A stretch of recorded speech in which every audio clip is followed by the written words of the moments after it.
ನನಗೆ ಹೆಬ್ಬಾಳದಲ್ಲಿ ಒಬ್ಬ ಹುಡುಗ ಬರ್ತಾ ಇದ್ದ. ಎಂಥ ಛತ್ರಿ ನನ್ನ ಮಗ ಅವನು ಅಂತಂದರೆ, ನಿಜವಾಗಲೂ ಬಹಳ ಬಹಳ ಕಂತ್ರಿ ಮನಸ್ಥಿತಿ ಉಳ್ಳವನು. ಅವನಿಗೆ ಹೆಂಗೆ ಬೇಕು ಹಂಗೆ ನನ್ನ ಬಾಯಲ್ಲಿ ಕೇಳಿಸ್ಕೊಳ್ಳೋ ಪ್ರಯತ್ನ, ಅವನು ನನ್ನ ಬಾಯಲ್ಲಿ ಹೇಳಿಸೋ ಪ್ರಯತ್ನ. ಅದು ಯಾರಿಗೆ? ಅವನು ಯಾರೋ ಕರ್ಕೊಂಬಂದವನು, ಇವನಿಗೆ ನೀವು ಹಿಂಗೆ ಹೇಳ್ಬೇಕು ಗುರುಜಿ ಅಂತ. ನೀನು ಅದನ್ನೇ ಕೆಲಸ ಮಾಡ್ತಾ ಇದೆಯಾ? ಈ ಯಾವುದೋ ಪಿಕ್ಚರಲ್ಲಿ ಮಾತಾಡೋ ಮೇಕೆ ಅಂತ ಕರ್ಕೊಂಬರ್ತಾರೆ. ಮಾತಾಡೋ ಮೇಕೆನಾ ಹೆಂಗೆ ಹೇಳೋ? ಏಪ್ರಿಲ್ ಆದಮೇಲೆ ಯಾವುದು ಮೇ ಅಂತದೆ. ಓ ಮೇ, ಏಪ್ರಿಲ್ ಆದಮೇಲೆ ಮೇ. ಜೂನ್ಗಿಂತ ಮುಂಚೆ ಯಾವ್ದು ಬರ್ತದೆ ಹೇಳೋ? ಮೇ. ಸೊ ಮೇ ಬಂತು ನೋಡಿ, ಮಾತಾಡ್ತದೆ. ಏನು ಜನಗಳು ಹಬ್ಬ ಎಲ್ಲ 3,000 4,000 ಕುರಿ ಮಾರ್ತಾ ಇದ್ರೆ ಅವ್ನು 15,000 ರೂಪಾಯಿ ಕೊಟ್ಟು ತಗೊಂಡು ಹೋಗ್ತಾನೆ ಕುರಿಗೆ. ಯಾಕೆಂದ್ರೆ ಮಾತಾಡೋ ಕುರಿ ಅಂತ. ನಿಜವಾಗ್ಲೂ ಮಾತಾಡೋ ಕುರಿನ ಅದು?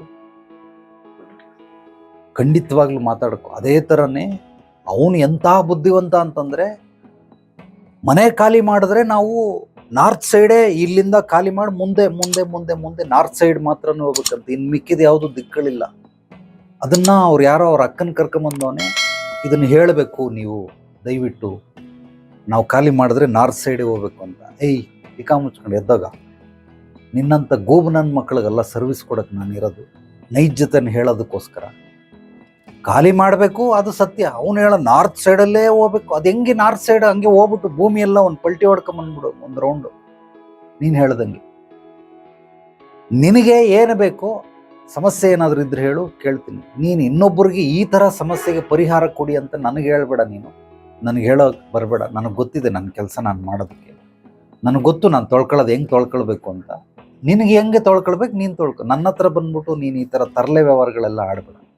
ಬಹಳ ಬುದ್ಧಿವಂತ ಅಂತ ತಿಳ್ಕೊಂಡು ಎಲ್ಲ ಕೇಳ್ಬಿಡ್ತಾರೇನೋ ಅಂತ ದುಡ್ಡನ್ನಾಸೆ ಕೊಟ್ಬಿಟ್ಟು, ನೀನೇನೋ ಒಂದು 5,000 10,000 ಕೊಡ್ತೀನಿ ಹಂಗೆ ಹೇಳ್ಬಿಡಿ ಅಂತ ಹೇಳ್ಬಿಟ್ಟು, ನಾನು ಆ ಥರ ಸಿನಿಮಾದಲ್ಲಿ ಮಾಡಿಸ್ತಾರಲ್ಲಪ್ಪ, ಆ ಥರದವನಲ್ಲ. ನೇರ ನೋಡಿ, ಇಷ್ಟ ಇದ್ರೆ ಬಾ, ಇಲ್ಲಾಂದ್ರೆ ರೈಟ್ ಹೇಳು.